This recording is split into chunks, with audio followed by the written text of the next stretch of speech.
Hello and welcome to ACM's Vault of Cult, the podcast where I focus on a film from the 80s or 90s I grew up loving and researching it, talking about it and basically trying to sell the film to you. And each week I get some guests who haven't grown up with the film, never seen it before, show it to them and we get their response. So basically try to find out whether I still like the film for nostalgia reasons, or it is truly a good film that's gone under the radar. Our first episode was about a month ago, Master of the Universe. We've since done Teen Wolf, Super Mario Brothers and The Monster Squad. If you're interested in them, do check them out. They're on all the normal places to find podcasts. Spotify seems to be the most popular at the moment. We're also on Anchor FM and many more. Do find the Facebook page by typing in ACM's Vault of Cult. Also on Twitter. Please leave any feedback on there. This week I focus on a movie that is considered one of the worst films ever made. I think at one point it was even voted the worst film ever made. The first ever Marvel film, Howard the Duck, produced by George Lucas.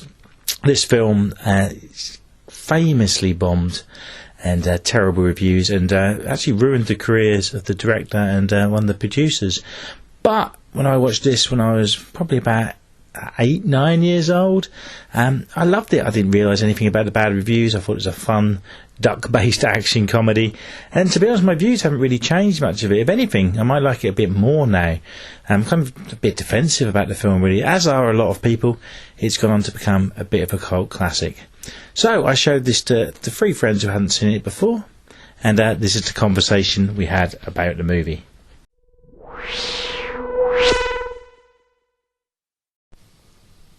Alright, so we've just watched Howard the Duck. I'm joined by Lewis. You are a musician, yeah? Yeah, that's true, sort of. And mainly covers acoustic stuff? Yeah, pretty much. Cool. Your name, if people want to research you, that would be? Lewis Pratt. Lewis Pratt. Cool. Look on Facebook, you got a music page, yeah? Yeah, there is a music page there. Excellent. And once again, joined by? I'm Owen. And I'm Andrew. Can't get rid of me. Thanks for the enthusiasm. And you are a duo. The Puka players. As it stands, yeah. Wicked. Okay, so Howard the Duck. Where should we start? Howard. Okay, none Howard of the Duck. Yeah. So none of you had seen this before? No. And what were your thoughts going in? Have you heard much about it? Yeah, it was sort of the turning point for George Lucas, really. That was the main thing I knew about it. That and some questionable relations with the Animal Kingdom. I'd only ever heard of it in the context of worst film ever made and biggest movie box office failure kind of lists. Yeah. That was the only kind of exposure I'd ever had to it. I'd never heard of it at all. So, Okay, you'd avoided those lists. So, did this put you off wanting to watch it? No, it made me quite eager, but it's a bit difficult to track down, isn't it? It's reissued recently. But It makes you a little bit... Make you go in with a different kind of outlook, I guess. You're expecting it to be... You're looking almost for the bad things in it. Yeah, that's very true.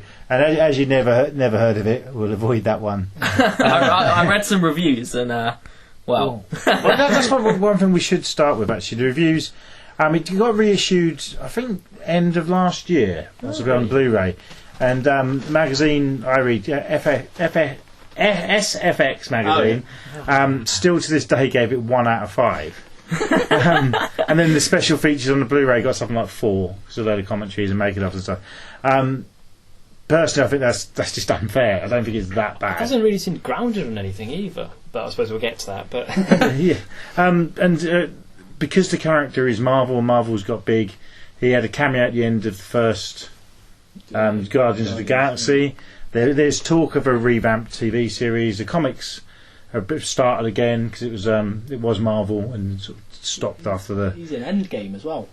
Very brief. Eagle-eyed viewers. Both Guardians of the Galaxies he's in. So there's been a bit more interest in the character since. But it wasn't really a big comic book when they turned it into a film, and it was the first Marvel character to be turned into a cinema-released film. I think there was TV movies, Spider-Man, Incredible Hulk.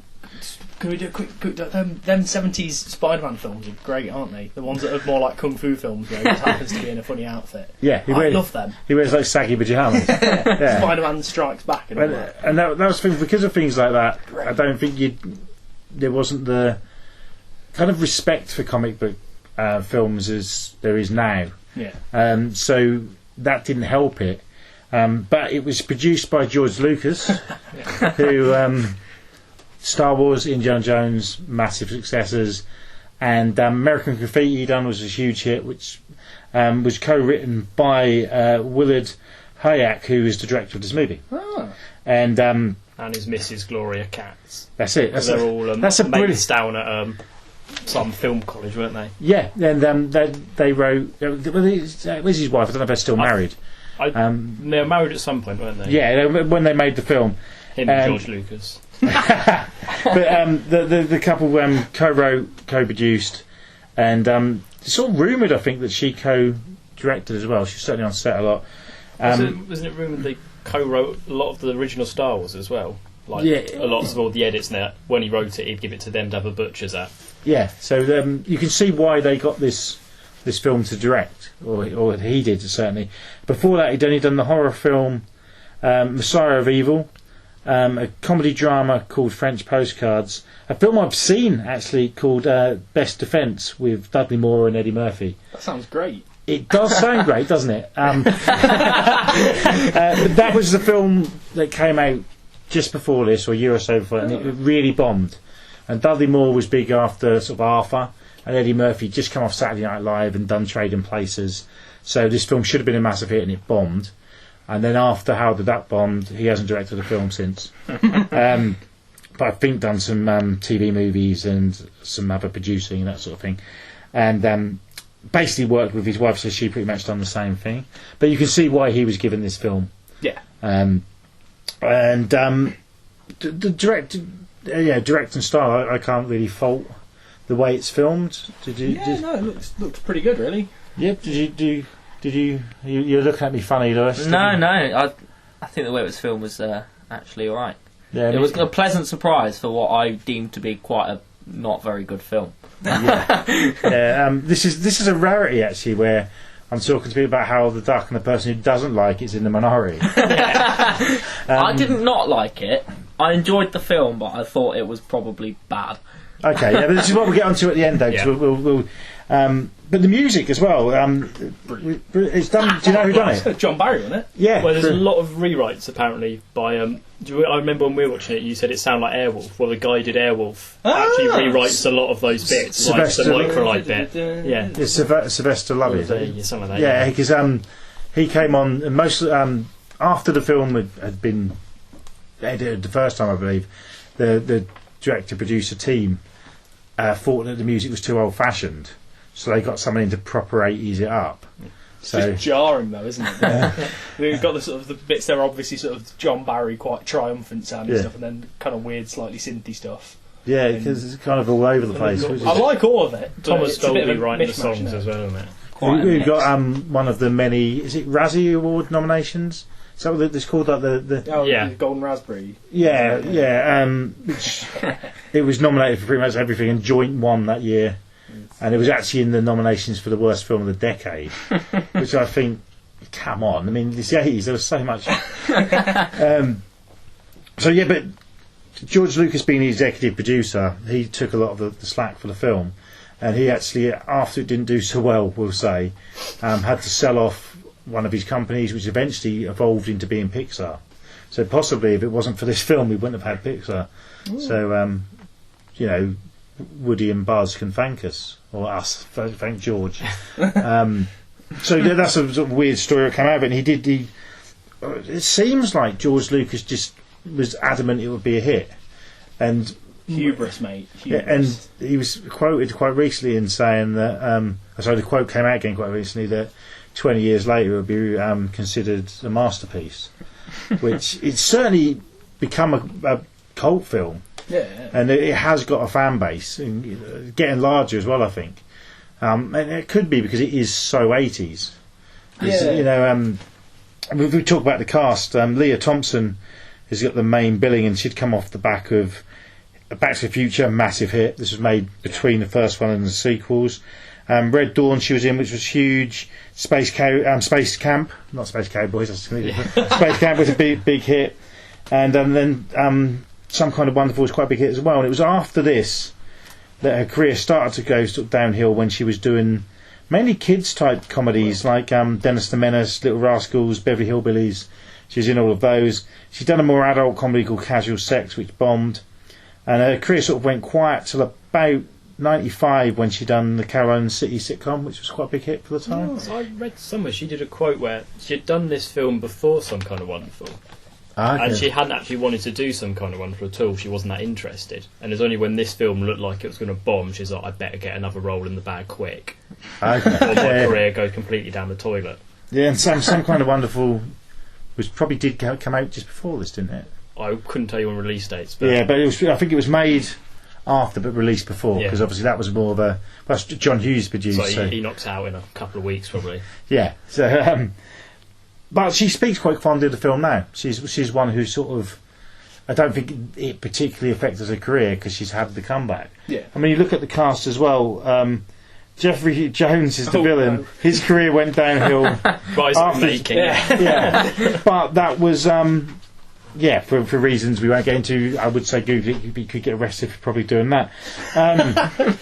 But before this, he hadn't done that much. But afterwards... so he'd just done Ferris Bueller, hadn't he? He was with a big role for him as the headmaster. But then 2 years after, he'd done Beetlejuice, which was his other sort of bigger hit, and he worked with Tim Burton a lot. His career went quite quiet once things went wrong for him in about 2002, when he was put on the sex offenders list. So I don't know why I'm laughing at that. But then since that, he's been in Deadwood and a few other things. I'm not even going to make a joke about the title Deadwood. Yeah, no, let's not go there.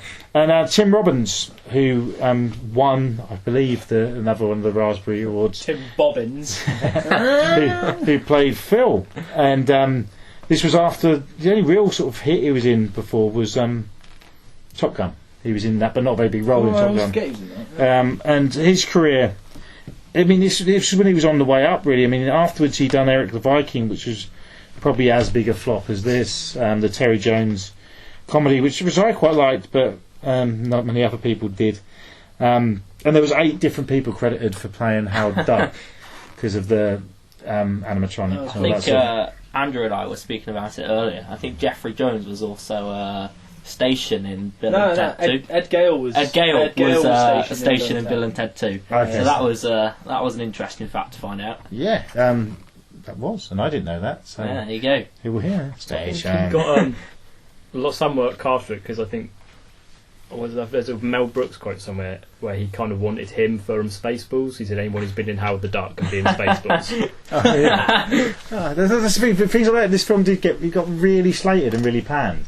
Oh. And I picked this film because when I was a kid, I actually was really young, I was kind of oblivious to the fact that it was known for being this naff film. I just enjoyed it. Yeah. But I do remember it used to come on TV quite late night, whereas it's kind of meant to be a family film, which we'll sort of touch on later. But the guy who voiced Howard, he's relatively unknown, wasn't he? Is he a bit of I think he was a theatre Broadway kind of guy, but he'd never really done anything film or TV, especially. But like lots of singing and dancing and whatever else they do on Broadway. Yeah, so but I think the voice works quite well. Do you agree with that? Yeah. Because up for the role was Martin Short went for it, and John Cusack. Martin Short, I can imagine. Yeah. And John Cusack, not so much. And Robin Williams was considered or rumoured to, but I think they went for an unknown because they didn't want the name of. Cheaper as well. Yes, but I suppose Robin Williams on it could have been kind of like an Aladdin kind of thing that. But probably for the best. That might have been too much. Martin Short would have been good. Yeah. Or she could have got the coach from Teen Wolf to carry the podcast theme here. Yeah, got him in. He was a genius. But talking about people who sort of were up for the roles, for the role of Beverly, the Leah Thompson character. Tori Amos auditioned for that. Belinda Carlisle, Paula Abdul, Kim Basinger, and Sarah Jessica Parker was considered. They went. I imagine it was just off the back of Back to the Future, really. And an actress opposed to a musician, because the character is in the band, but in the film called the Cherry Bombs, which is, I'm sure, is a reference to the Runaways song Cherry Bomb. Surely, yeah. And she said she modelled the character on Madonna and Cyndi Lauper, so you can sort of see it. It's very of that time. But she's also quoted in saying that she was under makeup and hair so long she might She have would worn a wear a wig. Like proper sort of like looks like a sort of bag lady, eccentric bookshop owner, but also quite cool. Yeah, It's an interesting look. It's good. I like it. yeah, and the film, it's got that really 80s theme. When he first comes to Earth, Howard, it's almost like Terminator, where he lands and there's a gang sort of threatening him, and they go in this little club, which is this sleazy, really cool looking, I think, 80s club where there's a band playing behind like fencing, you know, like in the Blues Brothers. But it's got this real cool vibe, and it does remind me of, you know, the Terminator scenes early in that film. But it's only 2 years after that, but it's more friendly, more fun. But should we mention the very opening scenes on Howard's planet, which is one of the more Duck World? Duck World isn't what it's called. It's Earth, but we've evolved from ducks, not apes. And controversially, you see him reading Play Duck magazine, which is weird. You see briefly a nude duck, and then when he's sucked from his armchair fruit from his planet to Earth, and he goes through the building he lives in, and there's a nude duck having a bath. That's quite distressing. Which in some versions now on TV they CGI more bubbles so you don't see the nude duck. And it's like probably for the best. Probably was quite tasteful. That'd been quite good actually. yeah, more arty. Quite distressing, isn't it? I'll be honest. I'm blaming George Lucas for that. Do you find it weird? Or do you just not think it's just misjudged humour? It's meant to be. I mean, it is really funny, but I don't think it's funny in the way they intended it. Yeah, and but it seems like they've gone for as many duck and egg-related puns and jokes as possible. There's lots of posters on his wall of like Flash Duck instead of Flash Dance. That's a pretty good thing. Splash Dance, is it? Have you listed these? Out of the way. Yeah. What have we got? There's the band. Is it Howard and the Heartbreakers? Oh yeah, Howard and the There's Breeders of the Lost Ark. Yeah. I thought it was quite funny. He seems to have sort of several women in his life. I wrote, he's got a bird on as a tribute to you, Owen. Thank you, mate. There's a bit on the telly where there's a duck with a flat top, which I thought was amazing. Yeah. Given that sort of... And you see a picture in the film of his parents. Yes. And they've got grey hair, but they've not got hair. Yeah, none of the young ducks have got hair, which is really... It's very strange. Really strange. So the other film, we've got Beak rather than Jaws. Oh, yeah. We've got Foul Wars, Star Wars. Ah, yeah. So, and there's lots of references to other George Lucas's work, which once it sort of starts, the twin sons. Yeah. Yes. Which I thought was interesting. But Lucas does this. It's like in Raiders of the Lost Ark stuff. There's references to Star Wars if you look hard enough, it's like, and probably vice versa. This is like one of the Stormtroopers named after his college film, isn't it? Yes. Checked. Yes. Yeah. And in that little kid in the Phantom Menace, he's Darth Vader. Oh dear. Yes, he is. That's throwing me that. What I was also going to mention is we said about the directors. I forgot to say that John Landis turned it down. He was offered it, and he said it was to do with the car chases being too much like the Blues Brothers. But I think he was just being nice, and he just thought it was too weird. It might have been a better film if he'd done it.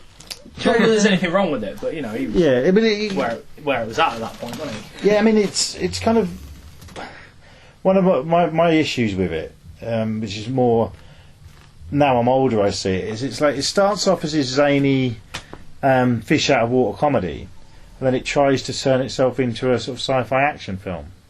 Yeah. And it's that need to have a plot which it doesn't need. No. Which it works. I actually think it's not a bad plot. In a different film, it would work really well. Yeah. But in this, it was more unnecessary than it is dead weight, I guess. But the first 50 minutes or so, it's great. And I sort of think, could they have dragged that out for another half an hour and then had some of the end in it? Because once Jeffrey Jones shows fine, Well, but once Jeffrey Jones throws up, sort of it slightly loses its steam for me. When they get the whole thing with the reversing the laser, and then they get that other chap, the Dark Overlord fella. Yeah, so because you come away from this film, you don't remember the villain, and you remember the first sort of 45 minutes. I think at first you kind of think Tim Robbins is the villain because he sort of gets Howard the Duck in his science. That would have made more sense. He gets Howard the Duck in his science lab and is trying to do all of these tests, and you can tell that Howard just kind of despises it. Yeah, Howard hates him. You kind of think that that's a perfect setup for Tim Robbins to be the villain. Yeah, I mean, and then this guy is a character. And then Jeffrey Jones comes out and is sort of. Yeah, but I mean, should we just sort of summarise the basic plot? It's like this evil overlordy thing has sucked Howard to Earth by accident. They're researching some gamma rays on some galaxy, and the Dark Overlords have diverted this big laser, whatever it is, and by accident they've sucked Howard to Earth. And the Dark Overlord uses it as a way to get in as well. And then the Demon Zone. And he possesses Jeffrey Jones. That was interesting. And it's sort of a kind of. It starts with him wanting to get home, and then it just ends up that's stopped the Overlord. Because they do insert it well into it. Like he's looking for why he's there. Is there a purpose to it all? He's a bit lost and wandering as a character. But you've got that sort of emotional build of, we're going to have to part ways now, and that's sort of 50 minutes into the film. You think, there's still loads more film left. But it feels like it's coming to an end, and then obviously they're like, oh no, the laser didn't work. There's another hour after and then and it makes it feel longer than it is. I think. I mean, it's an hour 50, I think. Yeah. So it's not a short film. You could definitely do with being 10 minutes, 15 minutes shorter, I think. I think if it was 90 minutes long, perfect. If they put another 20 minutes into the first bit, where it's just kind of him hanging out doing weird stuff, I think that would have been more. Well, it's like he goes to the unemployment office. That's the best bit. That's the best. By Howard Duck. And I can go home now. The woman he speaks to just hates him and just sets him to work, which sort of goes against other people being freaked out by him. And he gets a job. Oh, what was he? He's cleaning out some. What is it? A sex romance spa. Or something, which is another of the sort of. There's a lot of sort of sex jokes in the film. Well, I think my understanding of what the comic is, that was kind of the whole point. There isn't a joke. It's like weird juxtaposition of tone the whole way through. That was what they did, and I think they're trying to do that, but maybe it doesn't come across as well in a film where you're trying to market it to kids, but also make it a dark, edgy adult film. Yeah, because it's kind of almost Deadpool-esque, the comic. Yeah, and the film isn't, and that's probably because you've got George Lucas doing family films behind it. Have you read the comics, Andy? In the past, I've read some of them. Are they any good? They are quite. How does the plot of the film line up to the comics? Plot-wise, from the comics I've read, which isn't many, I couldn't say it's anything like it, but the characters quite like it. Yeah, he's moodier in the comics. Is it the same kind of premise, just this weird dot guy on Earth? And there's so much different stuff they've done for him. Not always on Earth as well. I think he's kind of a detective in the comics. But it's been revamped a few times. It's possibly changed. We mentioned the sort of where he works and the sex stuff. But then they're calling him the creepy one. Yeah, and he's just cleaning up.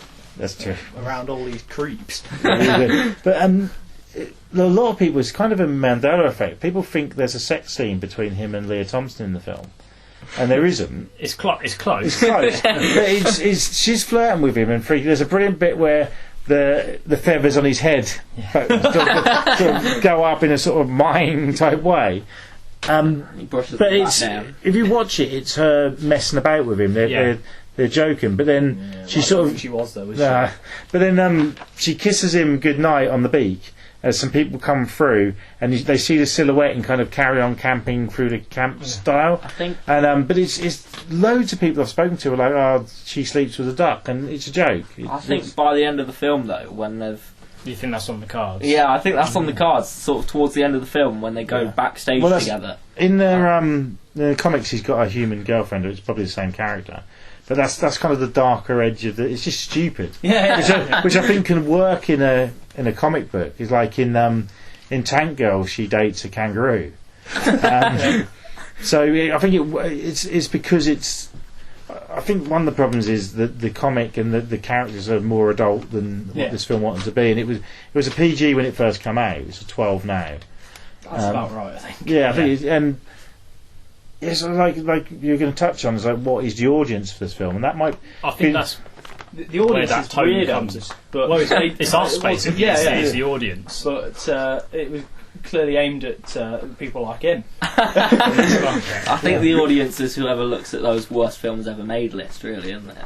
No, like yourself, Andy. They were thinking of. I watched this well before I knew it was considered a bad film, and so many films are worse than this. Literally millions of films. I think it's. How many Fast and Furious films are there? All of them are worse than this. The Fast and Furious films are quite boring, aren't they? Yes. Yeah, this isn't boring. It'd be good if they had an anthropomorphic duck in, though. They would. Yeah, right. What, by Jason Statham. I don't think he's got the range. But what did you think of Howard? How he looked, the special effects? I think Really it's good. incredible. Yeah. Yeah, I think that was really well done. Because a lot of people are freaked out by it. I mean, nowadays it would obviously be CGI, but I like it. You don't, for most of it, you don't think that's animatronics. My favourite bit's when he's coming out of the museum and he nearly falls down the stairs. That's because they had to see out the beat, didn't they? Yeah. There's a bit where he's being interrogated and he's stripped down to his pants as well. He just looks really freaky. They're trying to find the zip on the duck costume. Yeah, that's something because some people are freaked out by him. Some people think it's someone in costume, and other people just don't react. They just he goes in the coffee shop and they think it's Halloween costume. I think the people that don't react are probably more weird than the people that do. Yeah, one of them just screams at him as he's coming out of a building. But the same scene he nearly falls over, I think.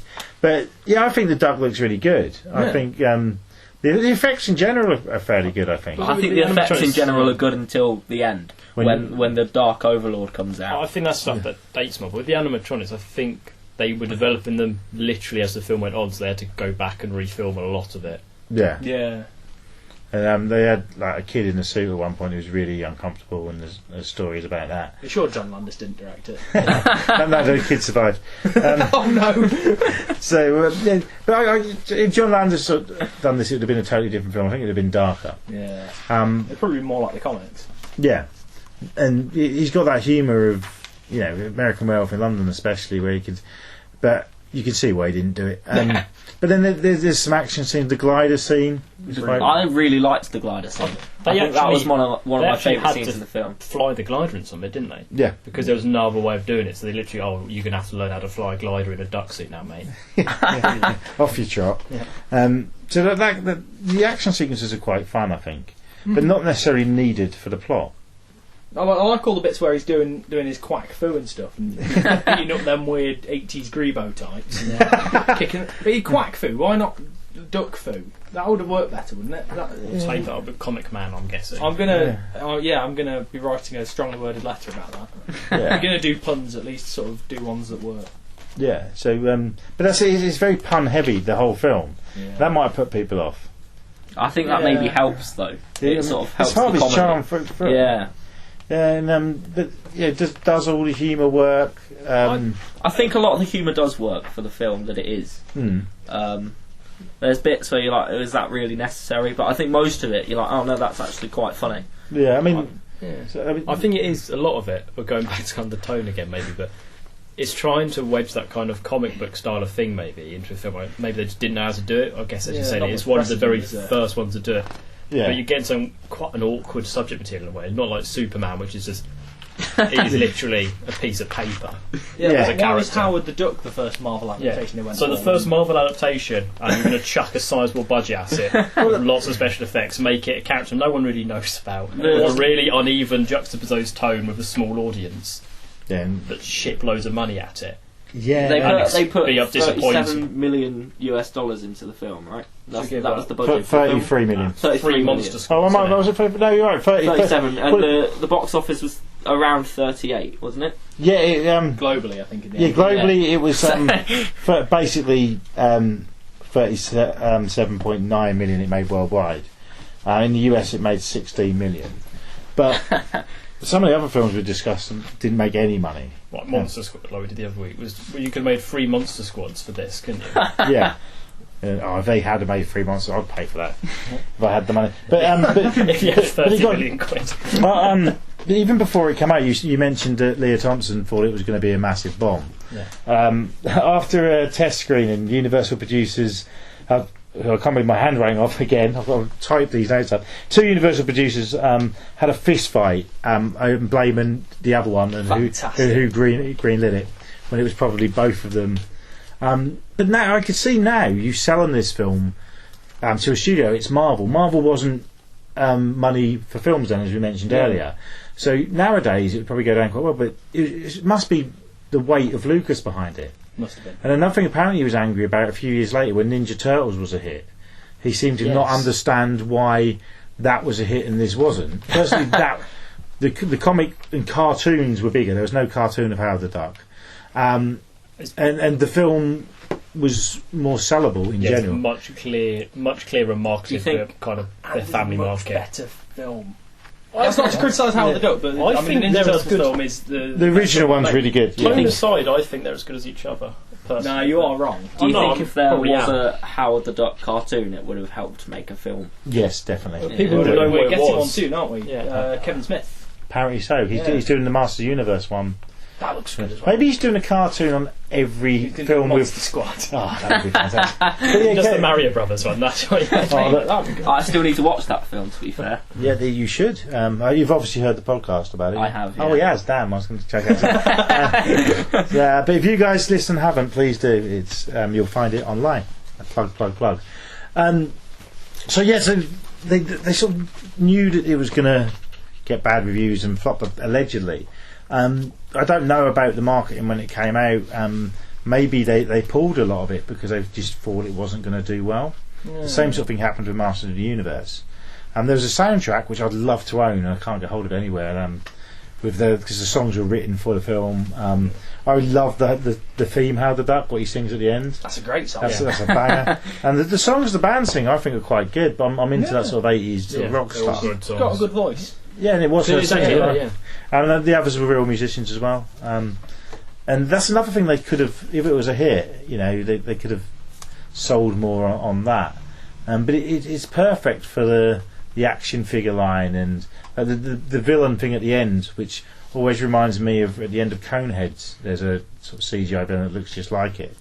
And the effects of that aren't great, but you've got to remember it's 1986. And they've spent all the money on animatronics. So I don't know. I can see why it could have done well. But it's a bit all over the place. I can see why it would have done well, but I can also understand why it didn't do too well. Yeah. I can see why it wasn't a massive hit because, like a lot of the other ones we've been in this podcast, who are you selling this to? That is, I think, at the end of the day, you'd market it, but I don't really understand where all the bad reviews are coming from. Have I missed something? I think did I watch a different film? I've been reading some reviews today, and as time went on, the reviews sort of got better and better. I was reading one earlier from like the mid 2000s, and it was sort of a plug to try and stop people from removing it from selling it from shops, because that was a thing that was going to happen. And then there was just lots of reviews being like, no, this film is actually good. People were actively trying to stop it. There's a review on IMDb from 2004. It's just this guy plugging the film, being like, "Help! It's actually alright." This film is. What's the big review? Is it Mark Commode? He loves it. Yeah. But he's probably the age where he's probably about 10 years older than me. So he's probably, when this came out, he'd have been 18. So he might have really got it. Right age in a sort of way. Yeah, I mean, but that's because it's a duck as well. It probably, people thought it was aimed at a younger audience. Yeah. But it was like, Donald Duck, Daffy Duck. People thought that could have been. I mean, it changed the name as well to Harold, a New Breed of Hero to help sell it. At one point, it wasn't even. They just changed it. They thought it would work better. I think it's just the tagline. But No. They changed the actual name. I think it's definitely probably a better film now than it was then. I love the way you said it's definitely probably. Definitely, probably. Conviction. But so in a way, it's kind of the film Agents improved it. Yeah, I think so. I think it's probably more enjoyable than what people would have done back then, because the comedy is probably more understandable, I think. Yeah, and there's weirder stuff out there now. Yeah. So we've seen Guardians of the Galaxy, we've seen Ninja Turtles. So in a way, it kind of was ahead of its time.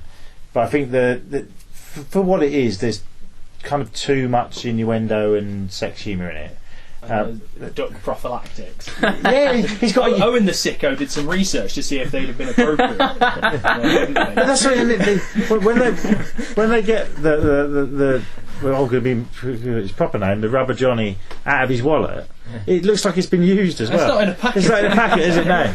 But I think that's just so the joke works. But Yeah. it wouldn't work on a duck one because Owen the sicko, he looked up to see if they would work. And Looks like one of those twirly pasta straws. yeah, because Owen looked that up because he's a sick man. But now we know that wouldn't have worked. You sick man, Owen. Why would you look that up? I'm glad you gave me that phone call early in the morning. With this film, there's lots of things you probably shouldn't look up because you're internet history. Jeffrey Jones. Yeah.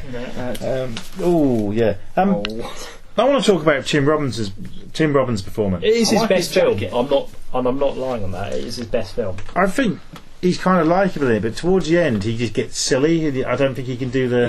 He's trying to do a bit of a Rick Moranis kind of with elements of Bill Murray in there, I think, isn't he? He does it quite well, to be fair.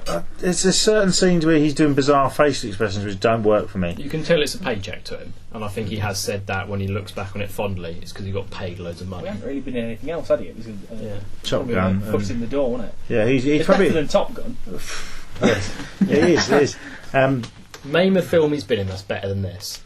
Well, apart from Shawshank Redemption. Yeah, but you've seen that. Are you ever going to watch it again? I've seen that You know 3 what times in my happens? life. Yeah. Howard the Duck, though. You will watch that again. Oh, I've watched it many a time. Yeah, exactly. I've watched it with Rest one my of the case. 2 commentaries as Him well. being in Howard the Duck prepared him for traipsing through all that feces in Shawshank Redemption. That's a joke. I thought this film was good, but still. It's interestingly, I think Eric the Viking is probably the worst out of his. Seen that? I like it. Eric the Viking is it's based on a kid's book written by Terry Jones, and it starts with a rape joke. Which isn't in the book. It's just they put it because they want that Python type humour. But I'm not saying rape is. Yeah, so the source material is for kids, but they've tried to make a Python type film. It's quite enjoyable, but it's one of those I think.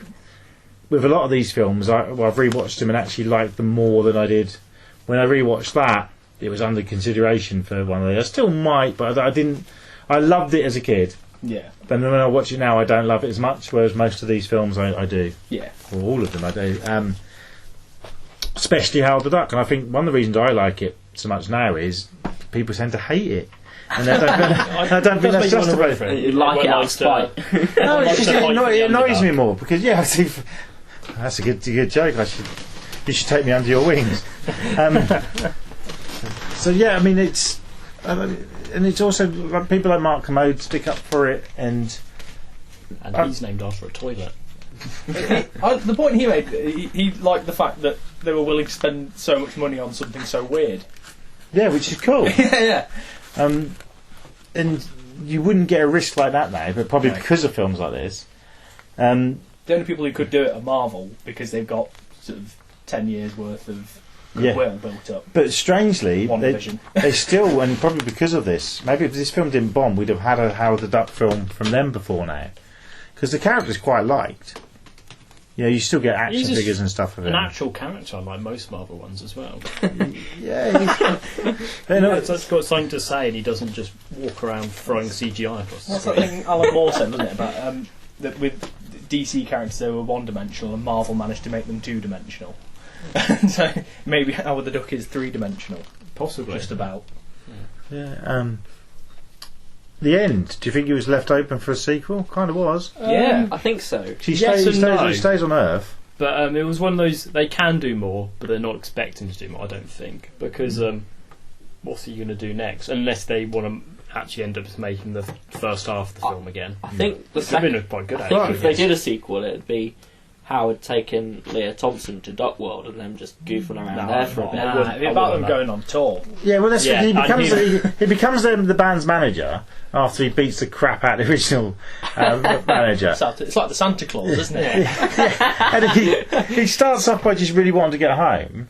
Then halfway through the film, he just doesn't give a quack anymore, does he? He just wants to stay. I think it's because he realises his jobs are cleaning out the sex bar or managing a rock band.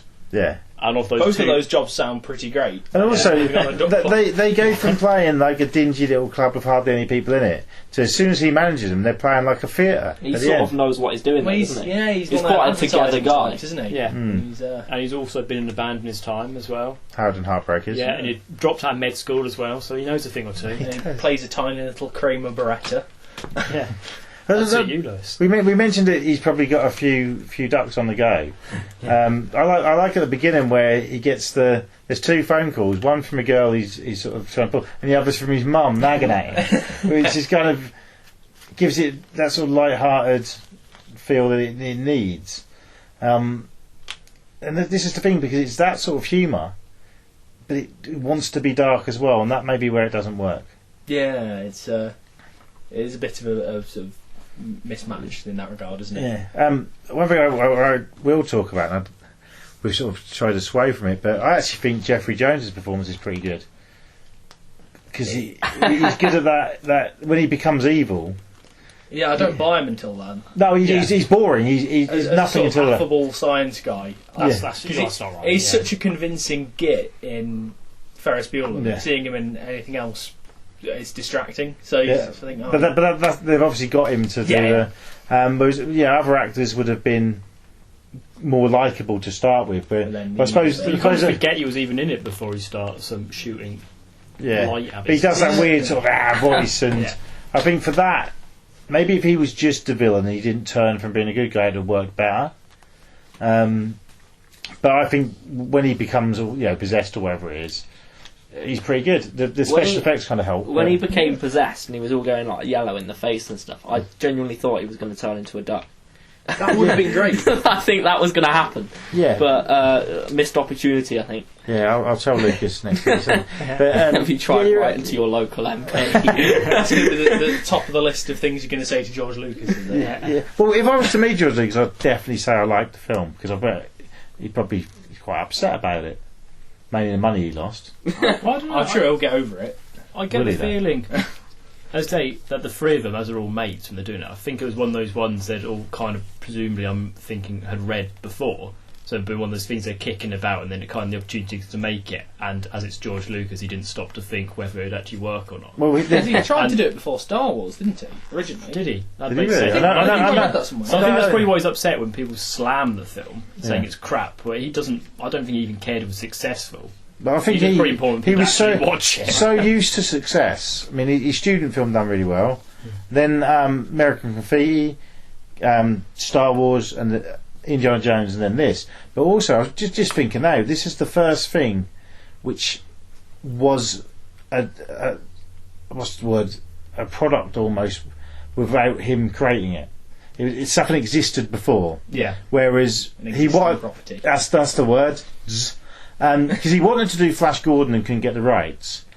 And if he did do Flash Gordon and not Star Wars, who says that would have been a hit and his career might not have gone. And Indiana Jones is obviously, Alan Quarterman, isn't it? But his take on that. So I think he'd had hits, but people thought what he was doing before was more original than it was. So the fact that it isn't his own product might have affected it. He always said that if Star Wars had flopped, that he'd have gone into making smut films, and I suppose with this he sort of did. How long have you been waiting to say that? Yeah. No, only just occurred to me. Yeah. But did he actually say that? Yeah, there's the whole thing of he would have made films regardless, I guess. If Star Wars hadn't gone well, he'd have gone into the filth market. Excellent. But I always think it's strange how American Graffiti was American Graffiti was a big hit, but it's so different to Star Wars. I don't know. It's kind of think about it, for the 3 of them. If you assume they work together a lot, there's kind of a common thread in a way that none of the films are mad kiddie, but none of them are really particularly adult. At the same time, they are always trying to play that sort of juxtaposition of tone, I guess. Yeah. It's just in other films, it's less jarring. I think it's one of the things you've got to get the balance right, haven't you? You sort of, if you're going to play that game, you've got to get the balance right. I think it's clear in this they didn't really know what they wanted to make. They just knew they wanted to make the film. Yeah, and sort of after this, Obviously, the director and producer didn't do much else on TV stuff years later. But George Lucas sort of stuck to Star Wars after this, really, didn't he? I know he produced some sort of war film. Red Tails. Yeah, but that was that bombed as well. I see that. And Did he chuck Cash at Willow? he did produce that, didn't he? That was around the same time, maybe a year or so later, but that bombed as well. Yeah. But I actually think that's not a great film. I'm not a. It's okay, but it's not as good as this. No, that's not. But the thing with this is, it's so weird and different. It's that not you like remember anything else in a way, is it? No, but it's also fun, and I know it's criticised for the sort of, does she sleep with him and all that, but I'd perfectly, if I had a kid over about 8, wouldn't worry about him watching it. There's nothing to. I don't think that's out of all the things to criticise Howard the Duck for, I don't think that's what you criticise it for. Yeah. That's a potential human-duck relation. Well, it doesn't even happen. Why don't you it? think that's a bit sick that you're saying that? Degenerate. But okay, what would you say are the main faults? Why didn't you like it? I think had they stayed with the plot that Howard just wanted to get home, then it would have been a better film. The ending more E.T. with a duck. the ending was fun, but I think it could have been better. Good idea, poorly executed, I'd say. Yeah, I mean, I totally agree that the beginning of the film's a lot better than the end. Apart from the very end scene where he's playing guitar and on stage. Yeah, that's doing really cool. the Chuck Berry duck walk. Yeah. And do you notice he's dressed the same as Michael J. Fox in Back to the Future in that end scene? Yeah, he is, isn't he? Yes, I think that's a little homage. To almost sleeping with Leah Thompson? Yeah. Well, she nearly slept with her son, didn't she? Yeah. Which is more but this is the thing, I mean, how are the Ducks criticised for that, and Back to the Future gets criticised for the... But nothing, it's just humour, isn't it? That's why it's funny, because it shouldn't happen. Yeah. And I think that back in the 80s you could laugh at things like that a bit more, because it's obviously ridiculous. It's political correctness gone mad, isn't it? Yeah. No, because I hate that. And you know that. But I think you could still do things like that in comedies now, but it would be a higher certificate. They wouldn't chuck it in. Yeah. Something that would be in a more of a teen comedy opposed to a family comedy. Yeah. So that's where it sort of misfires, I suppose. Looking back, what else did you think was shit about it? I think. Just admit that it's the best film ever made, alright? It's not the best film ever made. Maybe 5 films better. I really enjoyed the film, but I think it did have its faults. I think mainly the ending was where it sort of crashed for me. So sort of anti-climax. Yeah, so to speak. It wasn't particularly an exciting ending. You get to see a duck shoot like a big thing with a laser. How was that? The laser premise was cool. There doesn't need a plot line. They should just have. Just but put that in. Just loads of lasers. When Jeffrey Jones had that weird tentacle coming out of his mouth, that was good. I like that. That's proto Men in Black kind of thing, wasn't it? It was funny. Just think, I mean, a film came out a few years before this, which I might do, hopefully we'll do soon, is Supergirl, right? And it's pretty much the same plot. She ends up on Earth she doesn't want to be, trying to get back, then there's a big old monster thing at the end for no apparent reason. If they'd had Peter Cook in Howard the Duck, yeah, that would have made it. Yeah. So it's kind of generic 80s plot. Yeah, I think had they kept making the same film that they started making in the first hour, the Duck had been played by Dudley Moore. Sorry. Then it would have been a better film. Yeah, I mean, I think it was trying to tick too many boxes, possibly. Yeah, so they wanted I can see that. We have to have a big monster at the end. We need a chase scene. It almost feels like they wedged the plot line in to make that end point, didn't it? Yeah, and we need the catchy hit single, which would have been How the Duck theme, and should have been. It's very good. It is. It's got it in my head now. It's amazing. But it's one of those films that, I mean, maybe if it had done a bit better, it would actually be less remembered, because people are still talking about it. It's got the air of notoriety, hasn't it? Yeah. You said that such a posh way, and you can't see this, listener, but he was stroking his beard as he said it. You stroke your beard a lot. That's good. He's quite the ponce, isn't he? Kettle black. Beard stroker. Yeah. Yeah. So Jeffrey Jones is a bit of a beard stroker. Andrew Kenning Stretton. So right. Should it have been a bigger hit, Lewis? I think so. Even though you weren't a massive fan of it, I think I enjoyed It's it. a juxtaposition of tone. I think I enjoyed it. No, I did enjoy it. I think it should have been a better hit than it was. Yeah. But not much better. Okay, I'll tell you so. Owen? To be honest, I think if it's in worldwide, it scrapes about 40 million. I'm saying it's pretty as much as in terms of making a film it deserved to make. I think it's the kind of critical appraisal that it doesn't deserve it. 'Cause I can see why people wouldn't like it, and I can definitely see why when you go and looking down the readings for films you want to watch, Howard the Duck, what's that about? Yeah. Because there's not really the described plot. Okay, you can see why nobody would want to watch it, but I don't see why people say it's one of the worst films ever made. I mean, I always think, imagine being probably the age I was when I first saw it, sort of between sort of 8, 10. If you saw this in the cinema at that age, you'd have come out enjoying it, wouldn't you? Yeah, loved it. Definitely. Yeah, that's the Duck goes around and saves the world. That's brilliant. Yeah, Isn't and it? he's a wise cracking duck. Yeah. What did you think? Should it have been a bigger hit? Oh yeah, definitely. I think it's Yeah, great fun. you seem to really like it. Yeah. So- It's quite a low bar for me to like things, but yeah, I appreciate it. Yeah. Yeah. So we'll quickly do a rating out of 10. I think we'll end with Lewis because I don't think you. What do you reckon? I Say six. no, I'm not going to say that. That's, no, it's solid 7.5, Yeah. if not more. Yeah. Okay, so 7.5. I'm going to 7.9 on this. That's Yeah, good. I think the only criticisms I say were like we talked about weird plot and tone at times, and I don't think the music changes helped because I think just needs mentioning John Barry's score at times is really good, particularly Yeah. the kind of slight lonely romance sort of theme going on the woodwinds. That's Yeah, top tier. But it's sort of out of place, isn't it? But I don't know, I in don't a think it brilliant is. way. I don't think Yeah. it's because when he's walking the streets kicking a tin can around, looking a bit morose, Or and when then he's they have got- that kind of.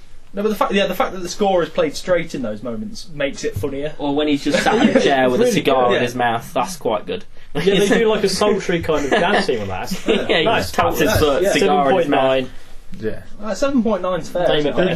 very harsh. The love yeah. theme from it is actually on Spotify. You can listen to it. It must be on maybe Because a they've John Barry released- compilation. So I think the original John Barry music in the microlight scene has been released, like the whole soundtrack's been released like recently. Oh, cool. Yes. And Lewis, your rating out of 10. I really enjoyed it. Would definitely recommend it to people.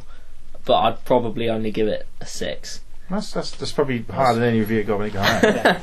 Yeah. So, I mean, I can understand all of you. I mean, personally, I'd probably give it about an 8. But growing up with it, Yeah. that's the point of the podcast. Is people who haven't grown up with it, do they enjoy It's it? class. It's really good. Yeah. And I think it is an 8. Oh yeah. I think with this, it's got its faults and lots of them, but the pluses are far outweigh. Yeah. What's wrong Because with also we sound like we're nitpicking when we do this, but I think We've got we're talking about a film. It's not perfect, but we think at least 3 of us, Lewis, enjoyed it. But I Yeah. think it's I love it. It's Yeah. great. Yeah, film. I watched it twice in 2 days. And blink an eye, yeah. So that's pretty cool, and it kind of was ahead of its time, and the special effects, you don't get stuff like that anymore. Well, very often, and it still holds up, I think. Yeah. I watched the restored Blu-ray version as well recently, and they've really done a good job of restoring. It looks really cool. Like a labour of love. Do you think it was? Yeah, probably people love it, but Yeah. I think people disowned it. You know, I mean, you can just chuck us the Blu-ray. I'll see there's commentaries on it by basically film historians and stuff, not the filmmakers themselves, not the director producer, which is a shame. Yeah. But then I suppose even if they still love it, it kind of ruined their careers, Yeah, well, which is kind of harsh. But with the husband and wife team, it was not just this. People forget how badly Best Defence bombed as well. They were lucky probably to even have the chance to make to do Their it. mate George. Yeah, and it's not unlike what happened with Super Mario Brothers, which we spoke about a couple of shows ago. They husband and wife duo and it making a film that no one liked. yeah, but quite a likeable film. Yeah. So but I think it's great that they've got this. There's a special edition Blu-ray out, which the pictures will be on when you look at the pictures of us to advertise this. I don't know if it's still available, actually. It came out a year or so ago. Loads of extras on it, including like making-ofs and stuff from the time, as well as... What are the making-ofs like? I imagine that's really interesting. Pretty cool. There's loads... Like loads Hearts of Darkness. Apocalypse Now is nothing on this film. He's not wrong. Yeah, there's loads of stuff on there that's interesting, and some interviews with some of them more recently. So yeah, I think it's pretty cool. So to summarise, once again, I think people quite liked it, but with this one more than probably some of the other films we've talked about, you can see the faults. Well, it's probably not more than Masters of the Universe. I think I probably like this more than most of the films we've talked about. Yeah. My ratings week by week are very inconsistent and not Based on nothing. Yeah, so yeah. I suppose it's the first proper big budget one, at least that I've watched. Because you sat in on the Masters of the Universe Teen Wolf. Yeah, and Monster Squad. Monster Squad, yeah. Parents of Teen Wolf and Monster Squad in particular, I guess. Yeah, Talking. they're low. I mean, to be honest, Monster Squad was fairly low budget, but it didn't look low budget. No. Whereas this is high budget and looks high budget. Yeah. And even now, it's if this was made nowadays, it'd been done differently, but would have probably been lower budget than back then. Yeah. You know, in the grand scheme of things. So yeah, we'll call it a night, shall we? Before we keep going forever. Some Cajun sushi. No. Usually you end on some sort That of. was the best I could think of. All right, can you not think of Watch enough? this film or get quacked. Thank you very much, everybody.